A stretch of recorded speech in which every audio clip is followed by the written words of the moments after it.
Bones of the face. The bones which make the face are 14 in number. These bones are 2 maxillae, upper jaw, 1 mandible, 2 palate bones, 2 zygomatic bones, 2 lacrimal bones, 2 nasal bones, 2 inferior turbinate bones, 1 vomer. Maxillae. They are 2 in number. These bones form the upper jaw. 1. A body which is pyramidal in shape. 2. For processes namely zygomatic process, alveolar process, fronti process, and palatine process. 3. Maxillary sinus present in the internal aspect. Mandible.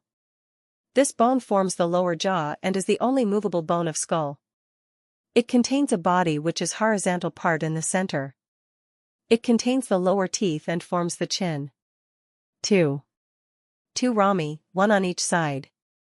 Each ramus contains the coronoid process in the front and condyle of jaw.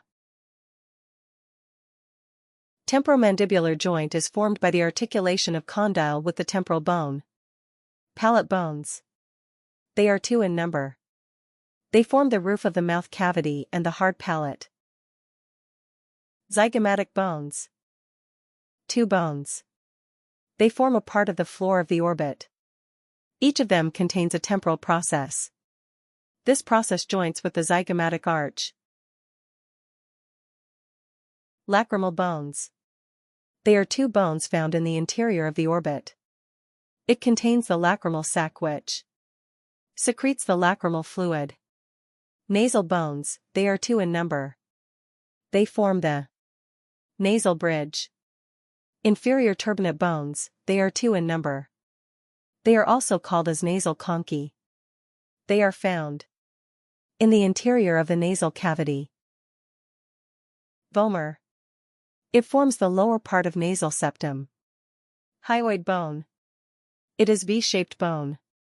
It has a body, 2 horns called as lesser horn and greater horn. The hyoid bone is attached to the base of the tongue and to styloid process by means of ligaments.